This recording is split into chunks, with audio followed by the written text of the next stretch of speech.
नमस्कार। एनालाइजर में आपका स्वागत है।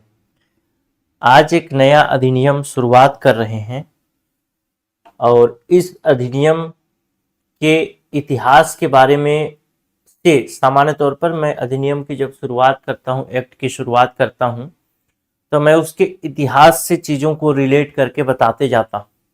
लेकिन आज इस अधिनियम को हम सीधे शुरू करेंगे, क्योंकि जो इसके ऐतिहासिक चीजें हैं वो ऐतिहासिक चीजें आगे जाकर के इस अधिनियम में लिखी दी गई, तो फिर उसको एक बार पढ़ना फिर दोबारा पढ़ना एक बेवकूफ़ी भरा निर्णय होगा। इसलिए हम सीधे शुरुआत करेंगे और सीधे चीजों को समझते और पढ़ते जाएंगे। अमूमन जब मैं क्लास लेता हूं तो मेरी क्लास तो ऐसे ही स्लो होती है, लोग बोलते हैं फास्ट करके देखते हैं, लेकिन आज का क्लास थोड़ा और स्लो होगा। ये जो अधिनियम है, इस अधिनियम को शुरुआत में हम धीरे धीरे पढ़ेंगे और जब इसका परिभाषा खत्म हो जाएगा तो परिभाषा के बाद ये अधिनियम बड़ी तेजी से चलेगा। जो इसका खेल है, अगर परिभाषा को अच्छी तरीके से समझ गए तो ये अधिनियम फिर आगे जितनी भी गति से मैं पढ़ाऊंगा उस गति को आप कदम से कदम मिलाकर मेरे साथ मेंटेन कर पाएंगे, आगे बढ़ पाएंगे। आज के इस वीडियो में हम कुछ चीजें और भी देखेंगे जो इस अधिनियम में दी गई हैं या फिर इस अधिनियम के अंतर्गत जो प्रयोग किए गए हैं। तो थोड़ा क्लास लंबा चलेगा, हो सकता है लंबा, मतलब कहने का मतलब यह है कि बीच बीच में आपका जो कंटेंट है वो जल्दी कवर नहीं होगा, लेकिन चीजें कुछ बीच बीच में एक्स्ट्रा आएंगी। ठीक है, तो चलिए देखते हैं। आज का जो अधिनियम है इसको कहा जाता है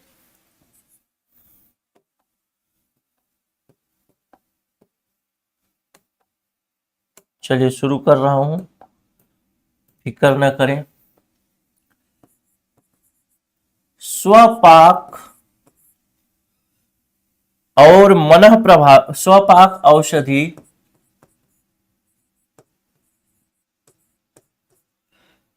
और मनः प्रभावी पदार्थ अधिनियम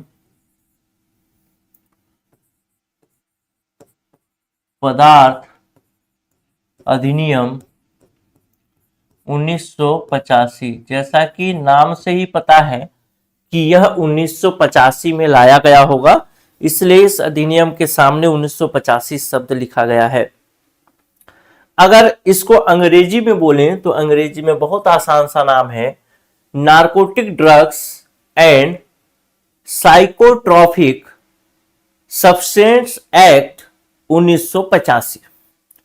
narcotics drugs and psychotropic substance act 1985।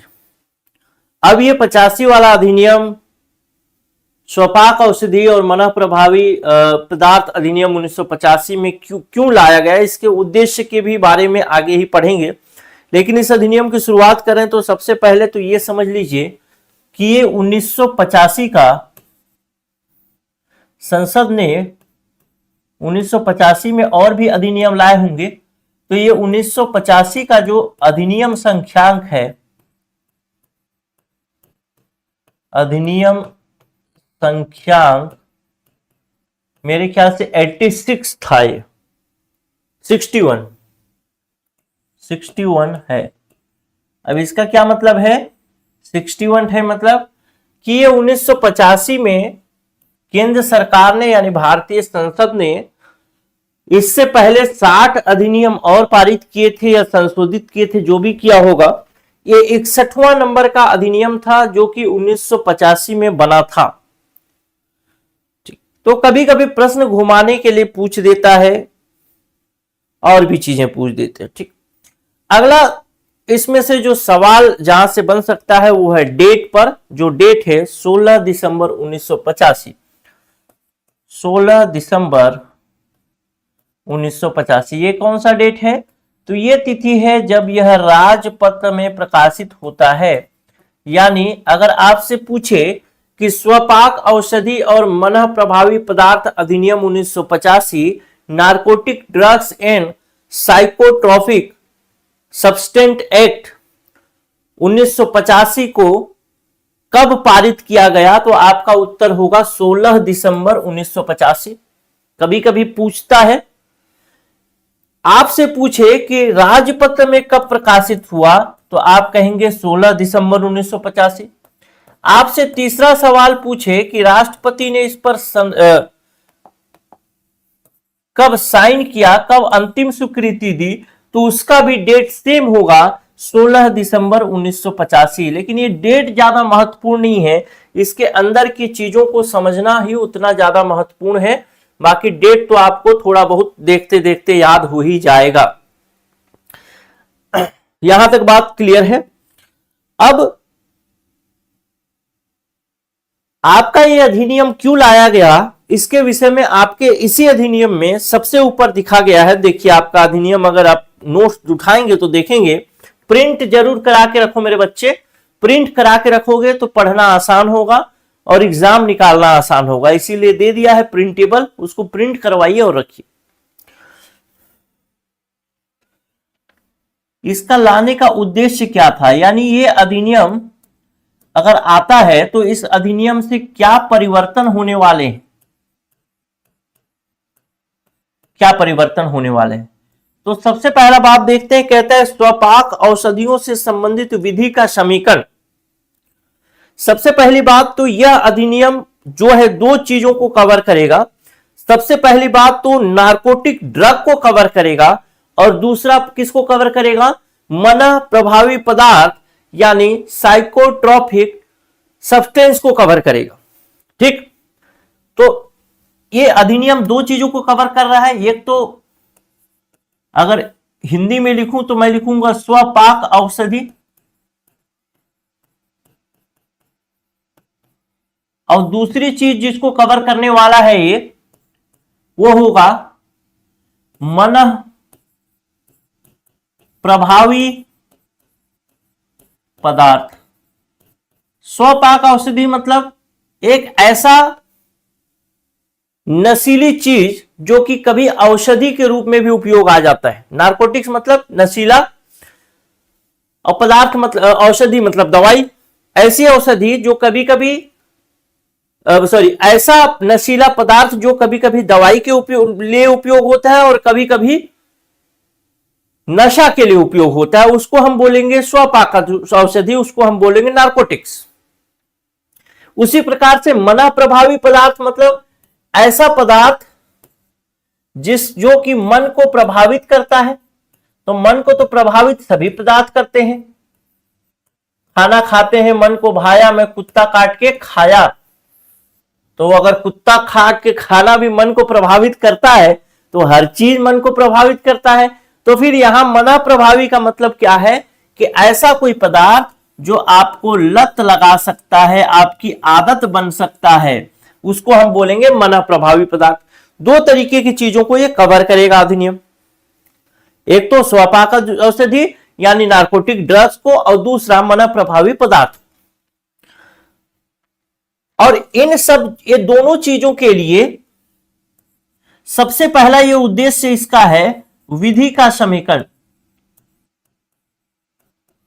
इसका मतलब क्या है, इसका मतलब ये है, इसको जरूर लिखिएगा ना, इसको जरूर लिखिएगा कि सबसे पहला उद्देश्य क्या है, विधि का समीकरण। विधि का समीकरण कहने का मतलब एक तरीके से अलग अलग चीजों के लिए अलग अलग कानून है, उन कानूनों को एक ही जगह से कोऑर्डिनेट यानी समन्वित करके उस कानून की व्यवस्था की जाए, उसी को कहेंगे आप विधियों का समीकरण, यानी एक जगह इंटीग्रेट कर देना।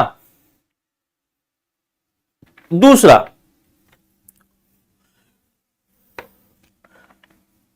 इस विधि का समीकरण करने और जो विधि पुरानी समय से चल रही थी उस विधि का संशोधन करने के उद्देश्य से भी। तो ये अधिनियम आगे कहीं पढ़ेंगे कि विधि का समीकरण कर रहा है, कई तरीके की विधियों को मिलाकर के एक तरीके का कानून दे रहा है, तो उस समय कंफ्यूज नहीं होना है क्योंकि इसका उद्देश्य ही था विधि का संशोधन करना, यानी पुराने जो कानून है, पुराने जो कुछ अधिनियम होंगे, चाहे कोई नियम होंगे, उस नियम को संशोधन करने की शक्ति यह अधिनियम रखता है। इसके अलावा जो भी स्वपाक औषधि है या मन प्रभावी पदार्थ है, इन सब के लिए, इन सब पर नियंत्रण के अलावा विनियमन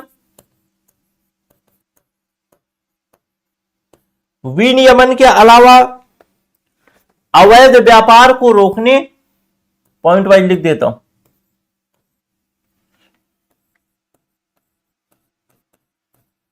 अवैध व्यापार के विषय में नियम,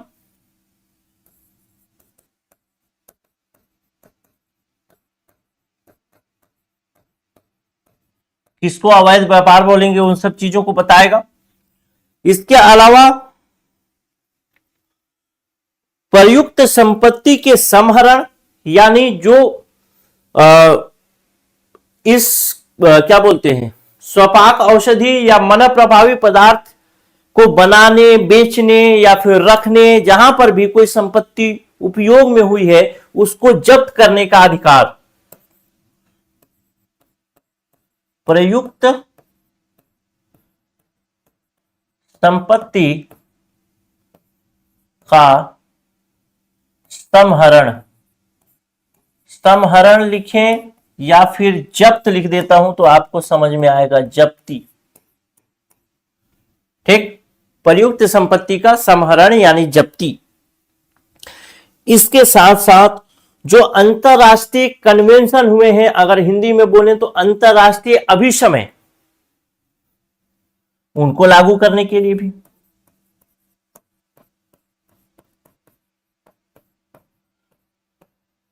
कन्वेंशन ही लिख रहा,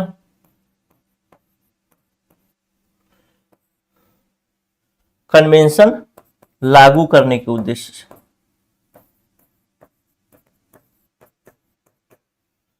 और बस ये लागू करने के उद्देश्य से, और जो दंड है या फिर जो नियम है, उन नियमों को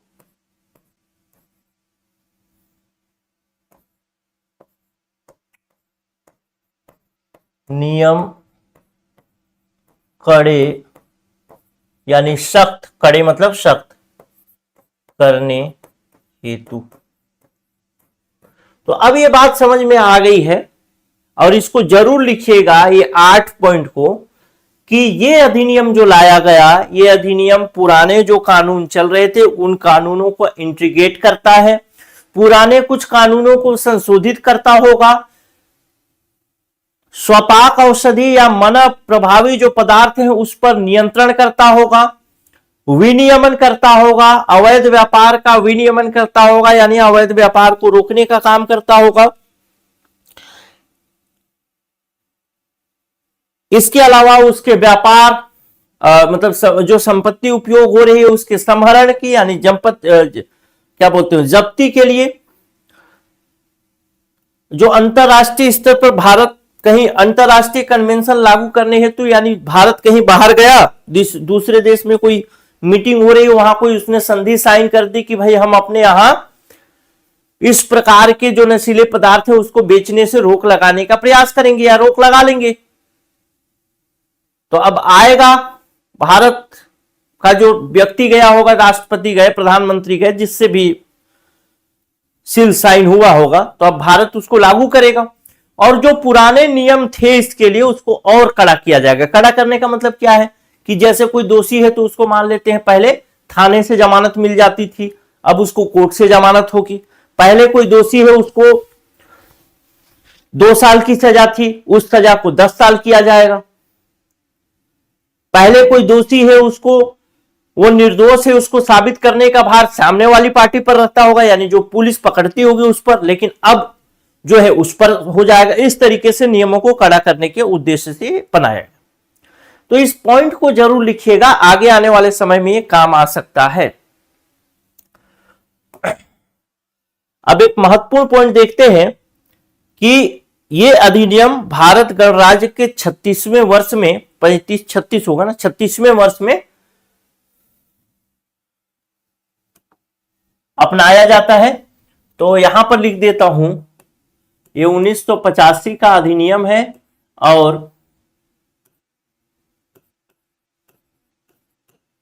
ये भारत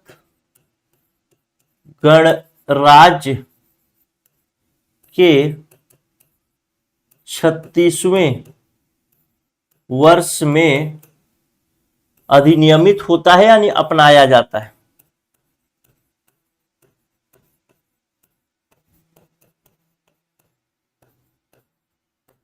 ठीक,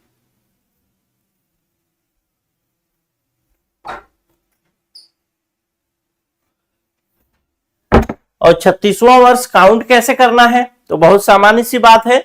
हम क्या करेंगे, 1985 में से इसको काउंट करने की भी जरूरत नहीं है, 1985 पता है तो आप बना सकते हैं।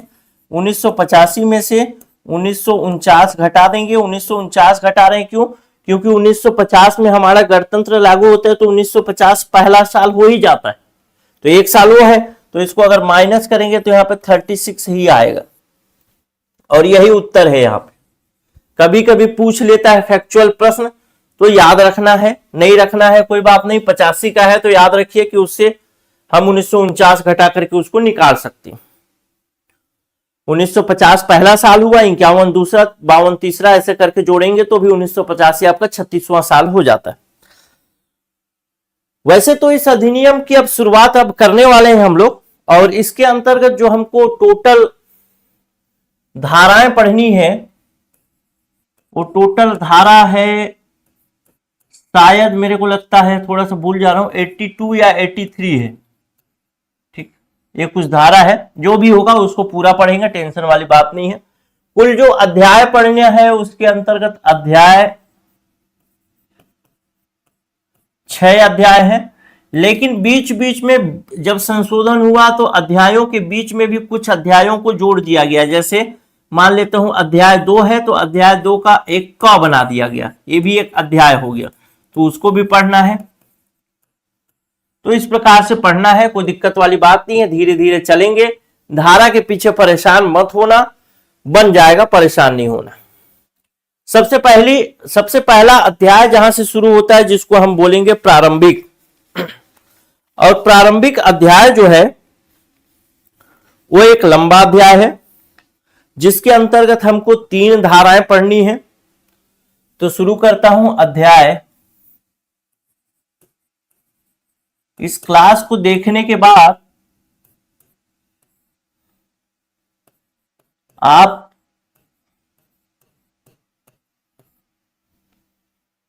ये भी जान जाएंगे कि कौन सा गांजा अच्छा है, कौन सा गांजा खराब, कौन सा भांग अच्छा है, कौन सा भांग खराब, कौन सा कोकीन अच्छा है, कौन सा कोकीन खराब, कैसे बनता है कोकीन, सब चीजें इसमें पढ़ेंगे, कोई टेंशन वाली बात नहीं है और बहुत मजेदार है। जो शौकीन लोग हैं उनके लिए तो और मजेदार, कभी भविष्य में उपयोग करना होगा।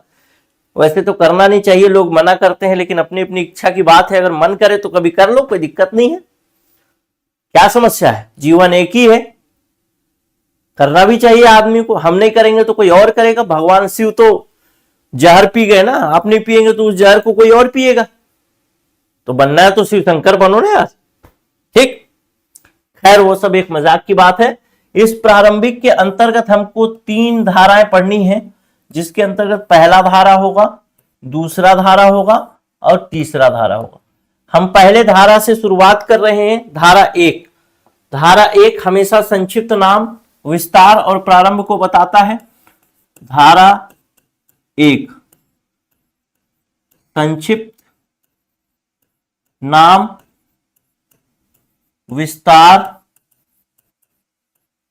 एवं प्रारंभ। संक्षिप्त नाम वही होगा जो हमने पढ़ा, स्वपाक औषधि एवं मनः प्रभावी पदार्थ अधिनियम 1985।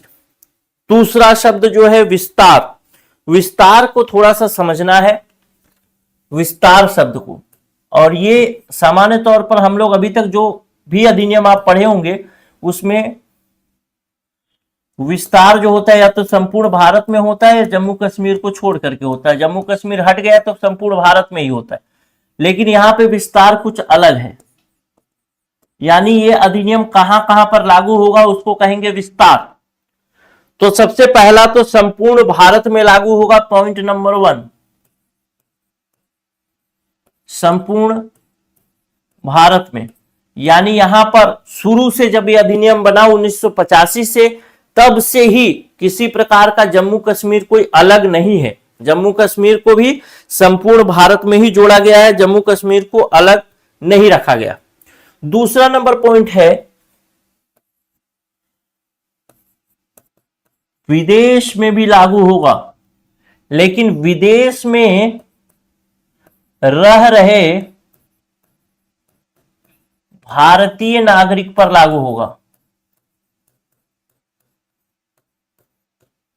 विदेश में रह रहे भारतीय नागरिक, उसने यानी उसकी नागरिकता भारत की है, लेकिन जाके विदेश में रह रहा है या विदेश गया है और वहां उसने कोई अपराध कर दिया इस अधिनियम के अधीन, तो उसे भारत में सजा मिलेगी। मान लेते हैं कोई पाकिस्तान चला गया, खैर पाकिस्तान को तो हम विदेश भी नहीं मानते, अमेरिका को मानेंगे, चाहे तो फिर ब्रिटेन को, इंग्लैंड को।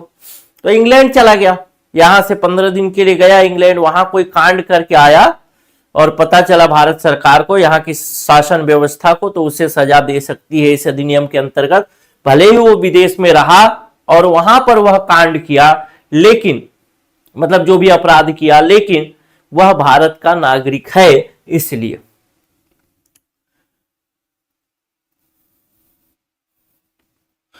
तीसरा जो है, अगला नंबर पॉइंट जो है वह कहता है भारत में रजिस्ट्रीकृत पोतों और वायुयान पर सभी व्यक्तियों पर, मतलब इसको थोड़ा समझ लेते हैं और लिख भी लेते हैं। भारत में रजिस्ट्रीकृत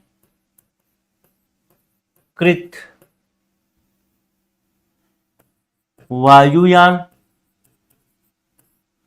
जलयान, थोड़ा विस्तार से लिख रहा हूं, और पोतों पर। पोतों पर मतलब ये क्या बोल सकते हैं, इसको बोलते हैं बंदरगाह।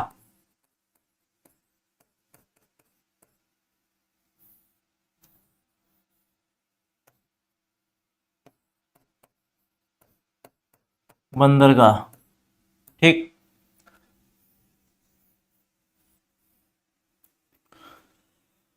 ये बात थोड़ी समझने, पोतो वायुयान और सभी उसमें, ये क्या बोलते हैं इसको, जलपोत नहीं, जलपोत जलयान हो गया, इसको बोलेंगे पोतों पर, मतलब इसको एक तरीके से जलयान बोल सकते हैं, इसको पोत ही लिखिए।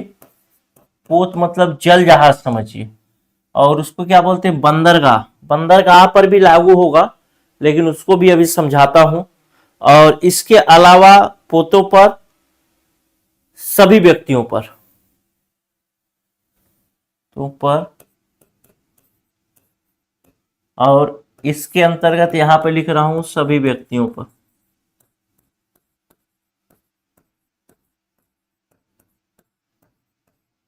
एक केस समझाने की कोशिश करता हूं। मान लेते हैं एक हवाई जहाज है, ठीक, ये हवाई जहाज है, और ये हवाई जहाज जा रहा है कहां, कहीं भी जा रहा होगा, उससे हमको क्या, लेकिन जा रहा है विदेश, जा रहा है मान लेता हूं अमेरिका। ये हवाई जहाज कहां का है, भारत का है। भारत का मान लेते हैं एयर इंडिया जो है, अमेरिका जा रहा है। इस एयर इंडिया में एक आदमी बैठा है, अगर वह अपराध करता है तो क्या ये लागू होगा, इस अधिनियम के अंतर्गत अपराध करता है तो उसको सजा मिलेगी? आप कहेंगे हाँ सर बिल्कुल मिलेगी, क्योंकि वो भारत का नागरिक होगा तो उसको सजा मिल जाएगी। लेकिन अगर मैं कहूं कि वो भारत का नागरिक नहीं है, भारत का नागरिक नहीं है, वो है अमेरिका का ही नागरिक है और अमेरिका जा रहा है, लेकिन उसके पास कुछ इस अधिनियम के अंतर्गत जो वर्जित पदार्थ हैं वो पाए गए, तो आप कहेंगे कि हाँ सर मिल सकता है। क्यों? क्योंकि ये भारत जो है, ये जो प्लेन है दिल्ली के, जो इंदिरा गांधी इंदिरा गांधी जो एयरपोर्ट है उस एयरपोर्ट से उड़ रहा है, तो चूंकि यह संपूर्ण भारत के अंदर लागू है और इंदिरा गांधी एयरपोर्ट भारत के अंदर है तो भी मिल जाएगा। तो पहला केस देखा कि वो विदेश का नागरिक है तो भी भारत में है तो मिल गया। पहला केस तो देखा कि वो भारत का नागरिक था तो मिल गया, ठीक। दूसरा केस देखा कि भारत का नागरिक नहीं है, विदेश का नागरिक है तो भी मिल गया। क्यों? तब क्यों मिला अगर विदेश का नागरिक है? क्योंकि ये जल जहाज जो हवाई जहाज वो इंदिरा गांधी स्टेडियम पर खड़ा था। तीसरा केस देखें कि मान लेता हूं ये यहां से उड़ के चला गया, ठीक। अब दूसरा केस देखते हैं कि ये इंदिरा गांधी स्टेडियम पर खड़ा नहीं है बल्कि अमेरिका के किसी अमेरिका के किसी एयरपोर्ट पर खड़ा है, लेकिन ये जहाज कौन सा है? इंडियन है, यानी भारत में इसको रजिस्ट्रीकृत है, यहां से यह काम काज चलाता है। इंडिगो है चाहे जो भी फ्लाइट है वो कामकाज भारत से चलाता है।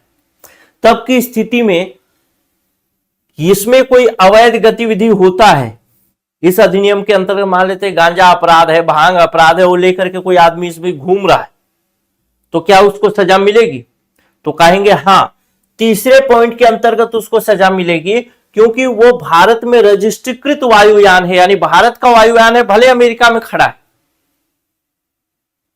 अमेरिका में खड़ा है, अमेरिका में मान लेते हैं कोई दिक्कत नहीं है, आप गांजा बेचो, भांग बेचो, कुछ भी बेचो, कोकीन बेचो, ऐसा बेचो, ऐसा बेचो, सब बेचो, कोई दिक्कत नहीं है अमेरिका में। अगर मान लेते हैं केस और अमेरिका में खड़ा है और एक आदमी वहीं बेचने लगा जो कि अमेरिकी आदमी है, लेकिन चूंकि वो वायुयान जो है वो भारत का है, इसलिए उसको सजा मिलेगी इस अधिनियम के अंदर। तीनों केस हम लोग मेरे ख्याल से समझ गए हैं और ये महत्वपूर्ण केस है। पहला केस हमने समझा कि भारत का नागरिक है, चाहे वो भारत में रहे चाहे कहीं पर भी रहे, भारत में रहे चाहे कहीं पर भी रहे उस पर लागू होगा। अमेरिका में जा करके कोई आदमी, भारत का वहां वायुयान भी नहीं है लेकिन वहां भी गांजा बेच रहा है और पकड़ा गया, तो भारत के कानून के अंतर्गत उसको ला करके यहां सजा देंगे। सजा तुम्हारा है, लो वैसे, ठीक। और ये तो रहा नागरिक वाला। भारत का नागरिक नहीं है, दूसरा कंडीशन देखें, भारत का नागरिक नहीं है तो भी सजा मिलेगी। अगर वो भारत के अंदर कोई घटना दुर्घटना करता है, जैसे आप दिल्ली जाएंगे तो दिल्ली में आपको गांजा चाहिए तो कोई समस्या नहीं है, आप कहां जाएंगे जान रहे हैं? एक वहां होती है समुदाय जिसको बोला जाता है हफ्सी। हफ्सी हफ्सी एक्चुअल में क्या होते हैं? एक तरीके के होते हैं निग्रो। निग्रो मतलब ये अफ्रीका वाले क्षेत्र से आए हैं और दिल्ली के विभिन्न क्षेत्रों में बसे हुए, और इनका मुख्य काम ही यही होता है। क्या होता है? यही गांजा बेचना, मतलब अवैध एक्टिविटी में लोग लगे रहते। अब ये आदमी पकड़ा गया, हफ्सी बेचते हुए पकड़ा गया, तो क्या उसको सजा मिलेगी? हाँ। क्यों? क्योंकि संपूर्ण भारत में लागू है, भारत के ही कोने में तो एक दिल्ली है और वहां बेच रहा है, मतलब दिल्ली के कोने में एक बेच रहा है, वो झाड़ी के बीच बीच में से जाना पड़ता था। मैं भी एक बार गया था वहां देखने की कैसे होता है, क्या होता है, कैसे लोग लेन देन करते, खुलेआम बेचते। हफ्ता जाता होगा पुलिस को, पैसा जाता होगा तभी तो बेच पाते होंगे, वो एक अलग मामला है। तो वैसा बेचते हैं, लेकिन भारत में है तो लागू हो गया, उसको पकड़ लेंगे, कोई दिक्कत नहीं। भारत का नागरिकता ले लिया है, कहीं बाहर जाके बेचा, नेपाल में जाके बेच रहे तो भी पकड़ लेंगे। अगर मान लो हमने एक वो बनाया है, क्या दुबई में गए हम, या दुबई नहीं जाते हैं, पास चलते हैं ना, श्रीलंका। श्रीलंका का एक जो क्या बोलते हैं उसको, बंदरगाह है, उस बंदरगाह को भारत की सरकार ने खरीद लिया और बोला कि ये बंदरगाह अब हमारा हो गया। श्रीलंका की सरकार ने बोला ठीक है, हम इस बंदरगाह को आपको 10 साल के लिए दे देते हैं, 50 साल के लिए दे देते हैं। अब उस बंदरगाह में कोई इस प्रकार से अवैध कार्यवाही, अवैध एक्टिविटी हो रही है तो क्या सजा मिलेगी? बिल्कुल सजा मिलेगी, क्योंकि वो जो पोत है, वो जो बंदरगाह है, वो कहां रजिस्ट्रीकृत है? भारत में रजिस्ट्रीकृत। तो वहां के जो जहाज होंगे वो किसके कंट्रोल से चलेंगे? भारत के कंट्रोल से चलेंगे। भारत चाहेगा तो किसी जहाज को आने देगा, नहीं चाहेगा तो नहीं जाने देगा। और वहां पे कोई अवैध एक्टिविटी हो रही है तो क्या लागू होगा? बिल्कुल लागू होगा, कोई दिक्कत नहीं। क्लियर है? तो ये बात आपको समझ में आ गई होगी। अब हम देखते हैं इसका प्रारंभ कब से होगा। तो प्रारंभ के लिए बहुत सामान्य सी बात है, कोई दिक्कत वाली बात नहीं प्रारंभ के विषय में। प्रारंभ यानी इसकी शुरुआत कब से होगी? प्रारंभ, केंद्र सरकार इसके लिए अधिसूचना निकालेगी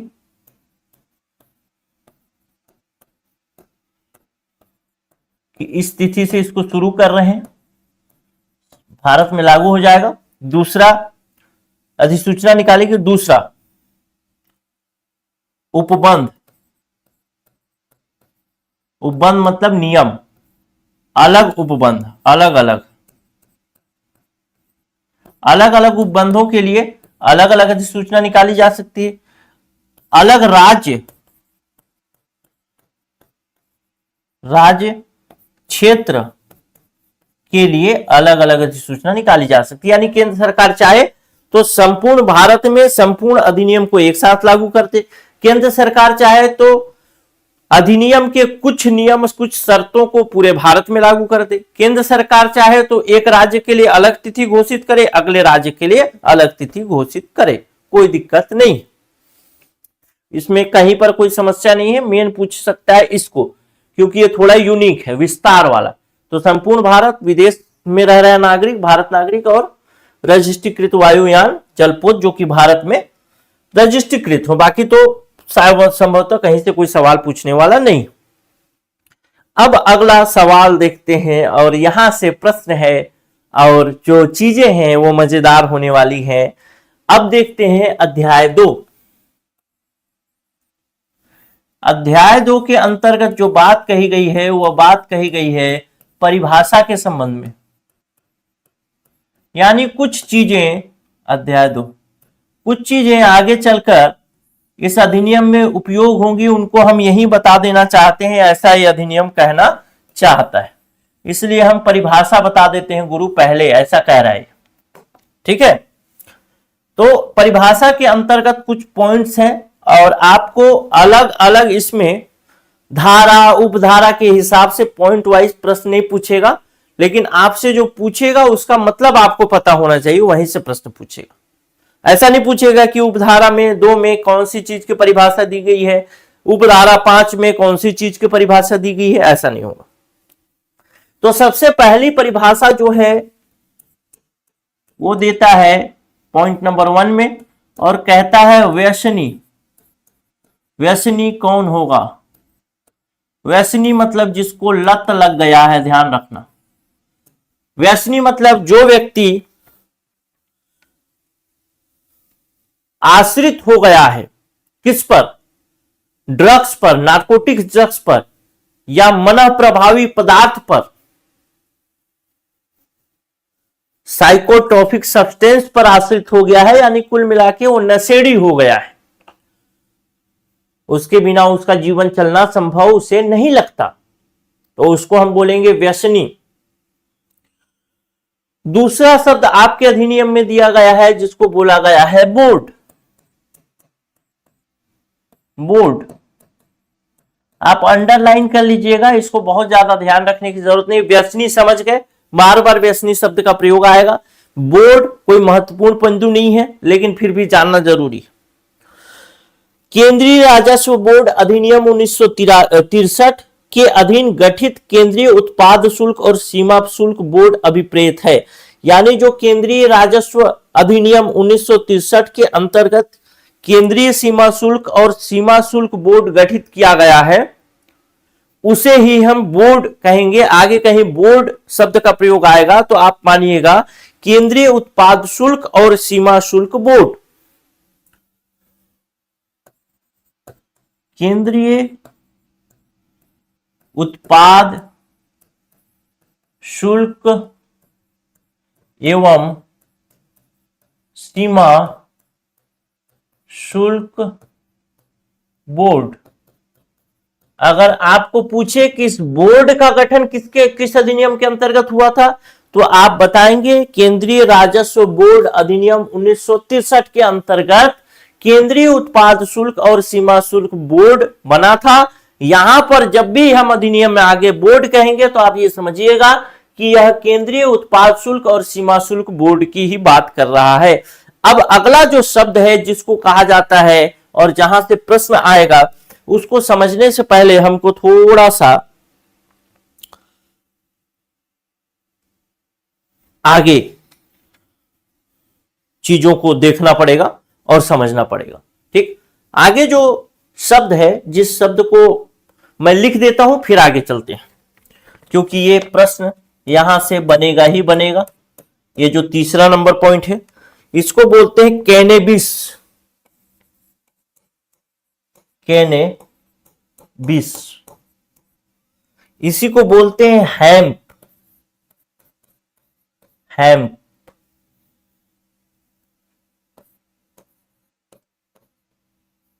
हैम्प। ठीक, कैनेबिस या हैम्प, इसका मतलब क्या है? कैनेबिस या हैम्प किसको बोला जाएगा? चलते हैं, देखो आ जाए तो समझ में आ जाए। मैं बोला था थोड़ा स्लो चलेगा, बीच बीच में कुछ कुछ चीजें आएंगी, तो यही चीज है जो आ रही। यहां पर मैं गूगल में सर्च करता हूं गांजा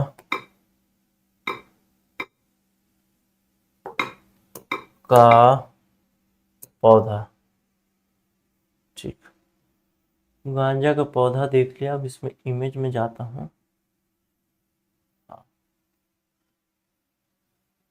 देखिए, सबसे पहले तो मैं आपको ये बता दूं कि ये है, थोड़ा बड़ा करता हूं, ये जो आपको दिख रहा होगा, दिख रहा है इमेज में अच्छे से?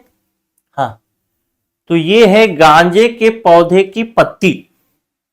ठीक, सामान्य जो ऐसे नॉर्मल ही पत्ती, एक दो पत्तियां इसी के जैसी दिखती हैं तो कभी कभी पता नहीं चलता। अगर दूसरा देखें तो ये कहेंगे ये है आपका गांजे का पौधे का जो पौधा है वो है। ठीक, इसकी हाइट लगभग 3 फीट से लेकर के 8 फीट तक हो सकती है। जैसी प्रजाति होगी वैसी ही होगी। ये जो चीज है, ये गांजा जो है, गांजे का जो पौधा है, ये पौधा जो है वह कैनेबिस या हैम्प प्रजाति का है। पौधे को अलग अलग प्रजातियों में बांटा जाता है जो वनस्पति शास्त्री होते हैं उनके अनुसार। तो अगर आपसे पूछे कि गांजे का पौधा किस प्रजाति का है तो आप कहेंगे कैनेबिस प्रजाति या हैम्प प्रजाति का पौधा होता है गांजे का पौधा। ठीक, और इसी कैनेबिस या हैम्प प्रजाति के गांजे के पौधे के विषय में बात की गई। अब इसमें आपको कुछ चीजें दिखाना चाहता हूं जो कि आप थोड़ा सा समझेंगे तो और अच्छा होगा। कहां गया वो? जैसे ये इस इमेज को अगर देखें, ये इमेज अगर बड़ा हो जाए तो और अच्छा है। हो रहा है? दिख रहा है क्या इसमें? नहीं दिख रहा है, तो दूसरा इमेज देखता हूं। इसी में नहीं आएगा क्या? हाँ, ये वाला इमेज काम आ जाएगा। ये पौधा अगर देखेंगे आप, दिख रहा है ना? क्योंकि इसको देखना और समझना बहुत जरूरी। इस पौधे को अगर देखा जाए मेरे दोस्त, तो इस पौधे को आप देखेंगे तो कुछ चीजें आप देख पाएंगे। सबसे पहला तो आप देख रहे हैं कि इस पौधे में पत्ती है। ये पत्ती है, ये पत्ती है। दूसरा चीज आप देख रहे हैं कि इस पत्ते में फूल है या तो फल है। और तीसरा चीज देख रहे हैं कि ये तना है जिसमें पौधा पूरी तरीके से डिपेंडेंट है। अगर मैं आपसे कहूं कि आप होली के समय जो भांग पीते हैं वह गांजे के पौधे से ही मिलता है, तो आप क्या कहेंगे? मान जाएंगे? क्या आपको मालूम है कि गांजा का पौधा और भांग का पौधा एक ही होता है? पहले तो इस चीज को ध्यान रखिए। सबसे पहला चीज देखिए कि एक चीज है गांजा, एक चीज है भांग, एक चीज है चरस। कहते हैं उसने मेरी जिंदगी में चरस बो रखा है। वो चरस बोना यही, ठीक। ये तीन चीजें।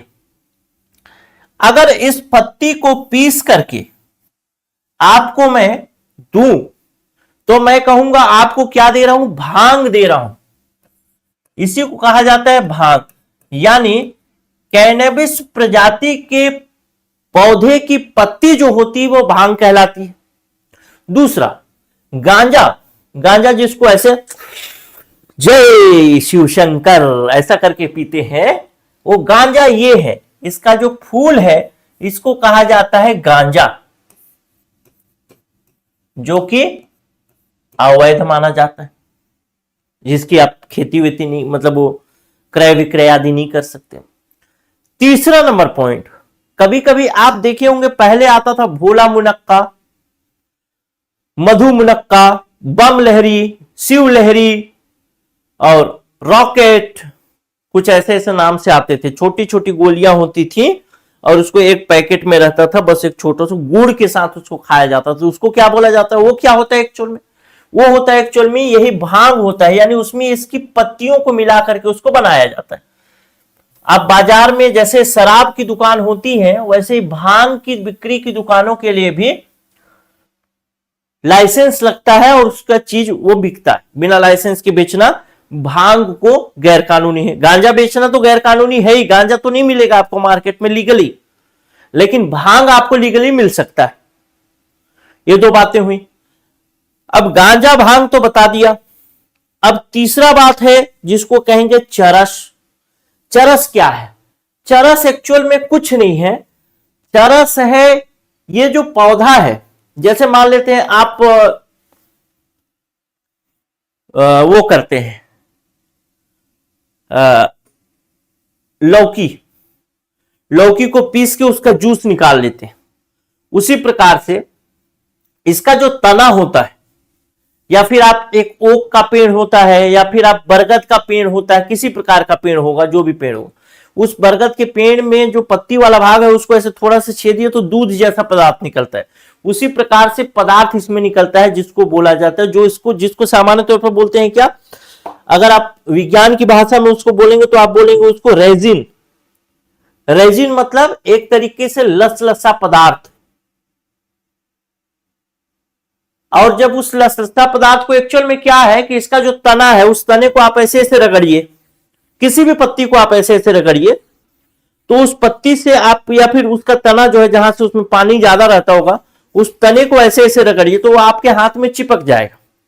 ठीक, चूंकि लसलसा होगा चिपक जाएगा। फिर ऐसे ऐसे ऐसे ऐसे साथ कर कभी फेविकोल लगाए होंगे हाथ में, तो उसको ऐसे रगड़ते जाइए रगड़ते जाइए रगड़ते जाइए, धीरे धीरे रगड़ते रगड़ते वो कैसा एक काला रंग का हो जाएगा, एक धूसर कलर का आ जाएगा। और उसी धूसर कलर का जो लसलसा पदार्थ होगा जिसको आप बोलेंगे चरस। यानी अगर मैं एक लाइन से कहूं तो मैं कह सकता हूं गांजा हो, भांग हो या चरस हो, सब चीजें एक ही पौधे से मिलती है और उस पौधे का नाम है यही एक पौधा जो कि क्या बोलते हैं उसको, केनाबिस। यानी इसको अगर एक और शब्द बोला जाता है मरीजुआना। कैनाबिस या मरीजुआना ग्रुप का होता है और उसी को कहा जाता है, उसी में से जो पत्ती होती है जिसको भांग कह देते हैं, जो फूल वाला भाग है उसको गांजा कह देते हैं, और उसका जो रस निकाला जाता है, रस निकाल करके सुखा दिया जाता है, उसको कहा जाता है चरस। तो चरस का रंग हमेशा कैसा होगा, क्योंकि आप खुद ही अगर थोड़ा सा चावल भी ले लें, मतलब बना हुआ चावल, उसको ऐसे ऐसे रगड़िए, कुछ देर में आपका हाथ के मैल वैल से वो कैसा हो जाएगा, थोड़ा सा गंदा हो जाएगा। वैसे तो बहुत सफेद रहेगा लेकिन गंदा हो जाएगा। तो वैसे ही कलर का रहेगा चरस। अब अगर चरस भी देखना है तो चरस भी दिखाता हूं, चरस भी दिखा देता हूं। पता नहीं पढ़ के सेलेक्ट हो ना हो, वैसे भगवान करे कि हो ही जाओ, लेकिन कम से कम चरस देख तो लो, कभी कोई बेवकूफ ना बना दे। वैसे इस धंधे में मत जाना, बहुत सजा है इसमें, बहुत ज्यादा। चरस, चरस, ये देखो देखो भैया, चरस, ये है चरस। खुल जा, खुल जा सिमसिम, खुल गया सिमसिम। ये देखिए मालिक, ये है चरस। अब ये चरस को देखो, ये चरस जो है, ये चरस कैसा बना है? ऐसे ऐसे हाथ से बनाया हुआ गोल गोल एक सेवई टाइप का नहीं लग रहा है कि हाथ से ही बना होगा? तो वही चीज है चरस।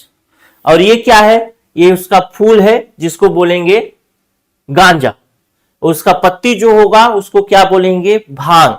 कंफ्यूज नहीं होना है, भांग जो है वो हरे रंग का दिखता है, सॉरी गांजा, गांजा जो हरे रंग का सॉरी भांग हमेशा हरे रंग का होगा, चरस हमेशा इस कलर का होगा, ये मटमैला धूसर कलर, गोबर जैसा कलर मान लो। और जो गांजा होगा वो गांजा कैसा होगा?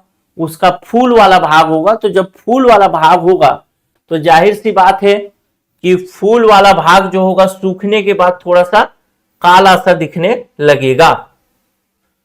सूखा गांजा अगर लिखूंगा, सूखा गांजा, तो आपको दिख जाएगा। ये तो नेट चला गया क्या? आ रहा है।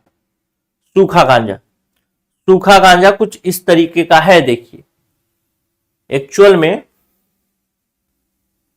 ये जो है ये, ठीक, मतलब हरा ही होगा, लेकिन इसमें देखिए फूल उल ही है, पत्ती नहीं है। पत्ती क्या है? पत्ती है भांग। अब इतना बात तो समझ गए, गांजा क्या है, भांग क्या है, चरस क्या है। तो किसी के जीवन में चरस बोना है मतलब उसके जीवन में गांजा का पौधा बोना है, या उसके जीवन में भांग का पौधा बोना है, सेम चीज है। ठीक, अब यहां तक बात समझ में आ गई, तो अब चीजें भी समझ में आ जाएंगी। चलिए अब चीजों को समझने के दौर में चलते हैं। आजा, एक बार आजा, जा जा जा आजा, आ गया। अब देखिए कैनाबिस या हेम्प के बारे में पूछा है। अब इसके विषय में एक एक पॉइंट देखते हैं कि कैनाबिस या हेम्प क्या है। तो कैनाबिस या हेम्प जो है वो एक तरीके से पौधे की प्रजाति है, और उसके अंतर्गत जो भी पौधे आएंगे वो सब कैनाबिस ग्रुप के पौधे होंगे, या फिर वो सब कैनाबिस ही माने जाएंगे। एक्चुअल में ये अधिनियम ना आगे जा करके आपको कैनाबिस के पौधे को बोना, जैसे आपने गांजा का पौधा बोया, ठीक, जिसको सामान्य तौर पर दुनिया गांजा के नाम से जानती है, लेकिन आप कैनाबिस ग्रुप का दूसरा कोई पौधा बोए जो कि गांजा नहीं है, उसको कुछ और नाम से जानती है, भांजा के नाम से, भांजा के नाम से। अब भांजा के नाम से पौधा बोया, अब भांजा के नाम से पौधा बोया, कानून आपको पुलिस वाले, लोकल पुलिस वाले पकड़ के ले गए, बोले कि भैया ये पौधा है, आप कहते हैं ये भैया पौधा का नाम भांजा है ना कि गांजा, तो मुझे तो जेल नहीं हो सकती। तो जज क्या बोलेगा? जिसके लिए कानून है, जिसके लिए उल्लंघन है, उसी के लिए तो सजा है। जब भांजा का पौधा बोना उल्लंघन है ही नहीं, तो आपको सजा भी नहीं मिलेगी, आप छूट के आ जाएंगे। लेकिन काम तो वो पौधा वही कर रहा है ना जो गांजा वाला पौधा करता। इसीलिए यहां पे कैनाबिस शब्द का प्रयोग किया गया है कि कैनाबिस शब्द का मतलब है कि इसके अंतर्गत चाहे गांजा हो, फांदा हो, गांजा हो, भांजा हो, जो पौधा हो, वो सब पौधे इसके अंतर्गत शामिल हो जाएंगे। क्लियर है? चलिए, तो सबसे पहला कैनाबिस से अभिप्रेत यानी कैनाबिस का मीनिंग जो होगा वो सबसे पहला जो होगा, सबसे पहला बात होगा जो कि होगा क, जिसको आप बोलेंगे चरस। चरस भी होगा, वो क्या होगा? कैनाबिस होगा। अच्छा, चरस कैसे बनता है वो तो पता चल गया। उसका जो रेजिन होता है, उसका जो लस्सा होता है, उसको ऐसे ऐसे करके बनाते हैं, ठीक, चरस। या कुछ और भी तरीका हो सकता है कि उसका रस जो है एक तरीके से जैसे गन्ना पेराई मशीन होता है वैसे पेराई मशीन से उसका रस पूरा निकाल ले, फिर उसको ऐसे ऐसे करके बनाए। तरीके कई हो सकते हैं, लेकिन उसको इसी प्रकार से सामान्य तौर पर जो ट्रेडिशनल गंज वो चरस बनाने वाले हो इसी तरीके से बनाते। ये ला रहा पहला शब्द। तो चरस तो समझ गए कि चरस बनता कैसे। एक और शब्द कहता है कि इसके साथ और भी चीज है। एक तो है जिसको कहा जाता है हशीश, और दूसरा शब्द जो है हशीश लिख देता हूं, हशीश। और तीसरा शब्द जो है जिसको बोला जाता है हशीश तेल। अब ये सब तीनों जो है, चरस हो, हशीश हो, हशीश तेल जो हो, वो सब कैनाबिस या हेम्प के रूप में जाने जाएंगे। आगे इसके लिए सजा होगी। तो कल के दिन बोल दिया कि भैया चरस रखा हूं लेकिन हशीश तो नहीं रखा, या फिर हशीश तेल तो नहीं रखा, तो कहेंगे नहीं, अगर तुम हशीश रखे हो या हशीश तेल रखे हो वो भी अपराध है। अब हशीश क्या है? हशीश एक्चुअल में क्या है कि जैसे आपने एक उदाहरण के तौर पर बताने की कोशिश करता हूं, जैसे आपने जो गांजा का पौधा है यानी कैनाबिस ग्रुप का जो वो है, तना है या फिर जो भी है, उससे उसका रस निकाला और रस निकाल करके ऐसे ऐसे बना के सुखा दिया तो चरस बन गया। लेकिन एक केस में ये कहता हूं कि उसको सुखाया ही ना जाए, बस उसको थोड़ा सा गर्म कर दें और एकदम लसा रहे वो, तो अब वो न तो उसका प्योर रस है और न ही वो अभी चरस बना है। पूरी तरीके से सुखा के फिर ऐसे ऐसे करके, मतलब पूरी तरीके से सुखा के फिर ऐसे ऐसे करके गोला गोला रखते जाओगे तो उसको क्या बोलेंगे? उसको बोलेंगे आप चरस बन गया। लेकिन अभी चरस भी नहीं बना है, लेकिन वो रस भी नहीं है, क्योंकि रस को तो सुखा के अलग रूप पे रख दिया गया। तो जो रस को चिपचिपा बनाया जाता है उसको कहा जाता है हशीश। और उसको जब तेल में या फिर तेल के रूप में परिष्कृत किया जाता है तो उसको बोलते हैं हशीश तेल। यानी एक तरीके से गांजे के पौधे के रस का चिपचिपा पदार्थ हशीश या हशीश तेल के रूप में आएगा। यह हशीश तेल क्या होता था? हशीश तेल पहले दवाइयां दी जाती थी, उसमें हशीश तेल दिया जाता था, या हशीश तेल से दवाइयां बनती थी। उससे क्या होता था? जैसे दर्द हो रहा है, पीड़ा, दुख, अब ये वाला खा लो, हशीश तेल का बना हुआ दवाई, थोड़ा सा नशा हो गया, सो गए, ओहो बहुत आराम। और हर बीमारी का जो ठीक करने की जो प्रक्रिया होती है वो दवाई नहीं होती, होती है नींद। जो भी निर्माण या फिर जो भी सुधार के कार्य होते हैं इस दुनिया में, वो सब अंधेरे में होते हैं, सब अंधेरे में। बच्चे को जन्म लेना है, 9 महीने गर्भ में रहेगा, पौधे अंकुरन निकलना है किसी बीज से, पहले छुपा रहेगा, अंकुरन निकलेगा बाद में। जब आपको खांसी हो जाए तो खांसी की दवा डॉक्टर देता नहीं, होता होगा कुछ चीज, लेकिन उसमें नशे की दवाई मिली होती है ताकि आपको नींद आ जाए। जैसे ही आपको नींद आएगा, शरीर आपका अंदर ही अंदर रिपेयरिंग या निर्माण का काम करना शुरू कर देगा। तो जितनी गहरी नींद उतना ज्यादा रिपेयरिंग। इसीलिए इस तरीके की चीजें दी जाती हैं दवाई में ताकि आप सो सकें। एक्चुअल में डॉक्टर चाहता है कि आप सो जाएं और शरीर अपने आप रिपेयर कर देगा। अगर आपको नींद अच्छी आती है तो बहुत सारी चीजें अपने आप रिपेयरिंग हो जाएगी। क्यों?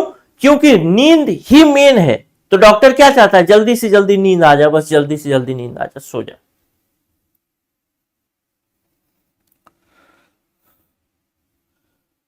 ठीक, अब ये बात हो गई। दूसरा शब्द देखते हैं, चरस, हशीश और हशीश तेल समझ गए आप। अब ख नंबर पॉइंट देखता हूं जिसको कहता है गांजा, अर्थात गांजा। गांजा को इस प्रकार से परिभाषित करता है, कहता है कि कैनाबिस जो पौधा है उसका फूलने या फलने वाला सिरा। अब तो समझ गए आप, कैनाबिस सब ये सब चरस किससे निकला? उसी पौधे से। गांजा भी उससे किससे निकलेगा? उसी पौधे से। कैनाबिस पौधे का फूलने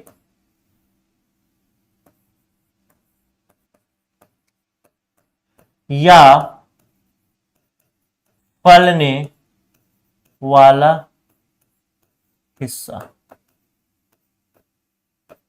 अभी हम लोग समझ गए कि जो फूल वाला भाग है या जो फल वाला भाग है जो हम लोग फोटो में देखे थे वही क्या है, गांजा है। लेकिन एक केस ऐसा भी हो सकता है कि इस इमेज में मैं जाऊं,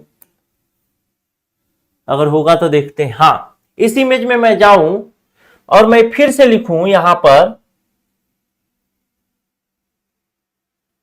पर जाऊं, चरस के बाद गांजा में था। चलिए आ जाएगा, टेंशन नहीं लेना, थोड़ा समय लग सकता है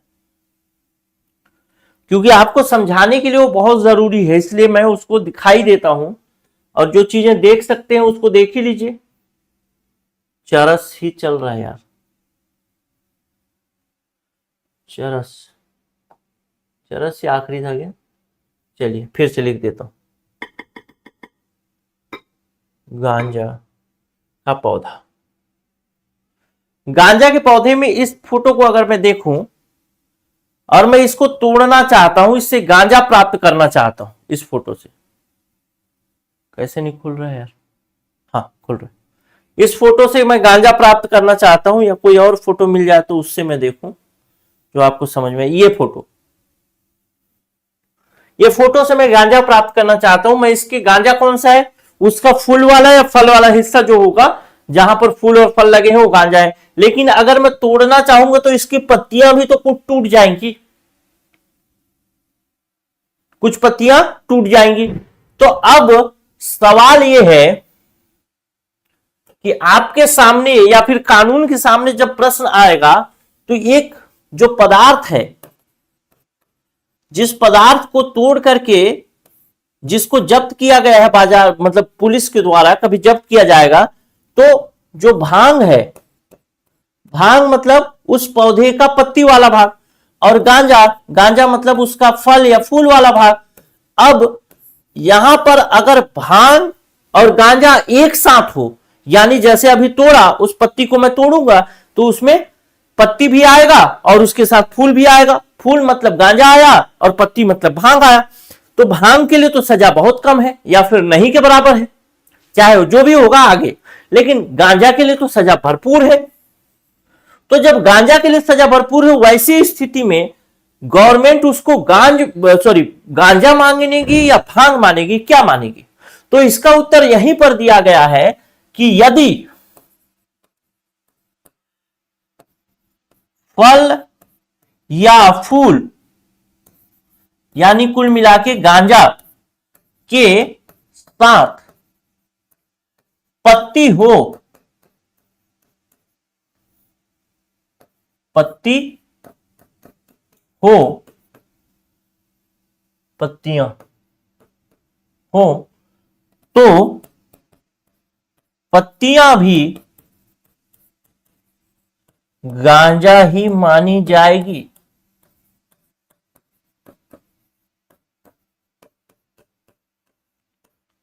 ठीक, तो गांजा शब्द क्लियर हो गया। चरस, हशीश तेल, हशीश भी क्लियर हो गया, गांजा भी क्लियर हो गया कि भाई अगर फल और फूल के साथ फल, बीज और पत्ती,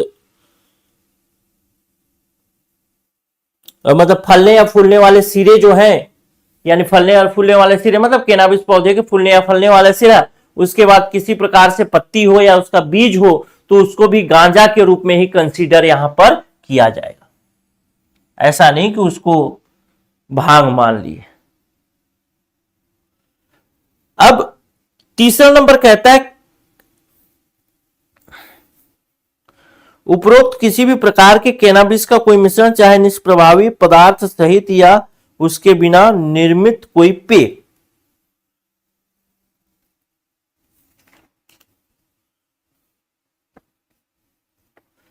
मतलब ये कहना चाहता है, ग नंबर पॉइंट कहता है, ग नंबर पॉइंट बहुत सामान्य सी बात करता है और कहता है कि भारत के लोग दिमागदार हैं, कहेंगे न तो हम गांजा रखेंगे, ना हशीश रखेंगे, ना हशीश तेल रखेंगे, ना तो चरस रखेंगे। हम एक काम करते हैं, एक तरीके का हम एक ब्रेड डबल रोटी बना लेते हैं और उस डबल रोटी में चरस डाल देते हैं छोटा छोटा, तो अब वो तो डबल रोटी हो गया, चरस कहां रहा? तो उसी के लिए ग नंबर पॉइंट लिखा है कि उपरोक्त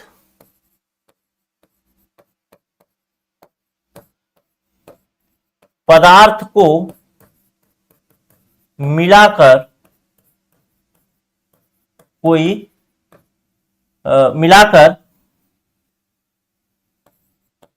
बना कोई अन्य पदार्थ, जैसे चरस को मिला के डबल रोटी बनाया, हसीस को मिला के कोई पेय पदार्थ बना दिया। इसमें दोनों प्रकार के पदार्थ हैं, एक तो पेय भी होंगे और दूसरा सामान्य पदार्थ भी होंगे। ठीक, पेय मतलब पीने योग्य होंगे, या सामान्य जैसे लगाने वाला हो, उसको आदमी पी लेता है। जैसे आयोडेक्स तो लगाने का है, लेकिन लोग पीते हैं, नशा करते हैं। तो ऐसा भी नहीं कि आप उसको मिलाकर के कुछ बना सकते हो, लेकिन अगर ऐसा हो जाएगा तो फिर तो दवाइयां बन ही नहीं पाएंगी ना। ये जो दर्द निवारक दवाइयों में तो इसका उपयोग होता है, तब तो बन ही नहीं पाएगा। तो नहीं बन पाएगा तो उसके लिए आगे प्रावधान किया गया होगा कि उसको बनाना कैसे है, तो उसके लिए आगे प्रावधान है, कोई टेंशन वाली बात नहीं। अब देखते हैं उपधारा मतलब 4 कहता है कैनाबिस पौधा। गांजा भांग समझ में आ गया, बस वही समझो। कैनाबिस पौधा वो समझ में आ गया तो सब है। कैनाबिस मतलब कैनाबिस ग्रुप का कोई भी पौधा, यानी वनस्पति शास्त्रियों के अनुसार कैनाबिस वंश का कोई भी पौधा कैनाबिस पौधा कहा जाएगा। अगला नंबर पॉइंट कहता है केंद्रीय सरकार के कारखाने। इसका मतलब है ऐसा कारखाना जो कि केंद्र सरकार के स्वामित्व में हो, यानी केंद्र सरकार उसका देख रेख सब कुछ कर रही हो, या कोई अन्य कारखाना, कोई अन्य कंपनी या कारखाना जिसमें कम से कम 51% की भागीदारी सरकार की हो। ठीक, यानी 51% इक्विटी शेयर। 51% होने का मतलब यह है कि जितनी ज्यादा भागीदारी उतना ज्यादा डिसीजन मेकिंग पावर किसी कंपनी में, और जितना ज्यादा डिसीजन मेकिंग पावर उतना कंपनी को अपने हिसाब से चलाया जा सकता है। तो अगर 51% है मतलब कभी वोटिंग होगी तो 50 से ज्यादा होगा तो वो वाला पार्टी जीत जाएगा, मतलब वो वाला डिसीजन होगा। तो यहां पर 51 है, यानी 51 वाला पार्टी जीत सकता है, इसीलिए उसको बोलेंगे क्या, केंद्र सरकार के कारखाने जो उसके स्वामित्व में है वो भी और आगे हैं वो भी। अब हम आगे पढ़ेंगे जिसको हम बोलेंगे कोकीन, जिससे बनता है व्हाइट पाउडर। जो फिल्मों में आप देखते हैं ऐसा करके नशा कर लेते हैं ना, वही चीज। उसके बाद और भी चीजें पढ़ेंगे, हीरोइन को गंजा करके मार्केट में बेचने का भंगार में, वो भी पढ़ेंगे। ठीक, तो अब जो समय है थोड़ा अधिक हो गया है, तो अब मैं इसको चाह रहा हूं कि अगले वीडियो में कंप्लीट करूं। अब अगले वीडियो से जहां से कोकीन शुरू हो रहा है, क्योंकि यहां पे ना जब क्लास करवाना होता है, पढ़ाना होता है, तो अलग अलग चीजें आती हैं तो थोड़ा सा समय लग जाता है। जैसे अब स्लाइड में ले जाके दिखाना, यहाँ पे पुरानी चीजें रिकॉल कराना, सब चीजें, तो थोड़ा समय लग जाता है। इसलिए आज का समय बस इतना ही है। लेकिन एक ध्यान रखिएगा, परिभाषा कंप्लीट मतलब ये अधिनियम बहुत तेजी से चलेगा। आपसे यहीं से प्रश्न पूछा, देखिए कि गांजा क्या है, फल फूल वाला पूछ लिया, तो ये एक महत्वपूर्ण पॉइंट है। चरस क्या है, तो अब आपको भूलेंगे नहीं चरस क्या है, गांजा क्या है। ठीक, तो 1 घंटा आपके 4, 5, 6 घंटे के बराबर है, क्योंकि फिर भूलना, याद करना, सब चीजें, दिमाग में भी अलग गार्बेज, वो अलग चीज है। लेकिन अब जो चीजें चलेंगी, 2 चीजें हमको बहुत स्पष्ट तौर पे पढ़नी है। एक तो कोका, जिसके अंतर्गत कोकीन बनेगा, और एक पढ़ना है हमको अफीम, जिससे बनता है, जिसमें रासायनिक चीज जो होता है जिसको बोल देता है मॉर्फिन, दर्द निवारक होता है, लेकिन वहां से भी प्रश्न पूछेगा। इसके अलावा और छोटी छोटी चीजें हैं, लेकिन वो छोटी छोटी चीजें उतनी महत्वपूर्ण नहीं है। तो मेरे ख्याल से अगले क्लास में ये जो परिभाषा वाला पूरा सेक्शन है वो कंप्लीट हो जाएगा। नमस्कार।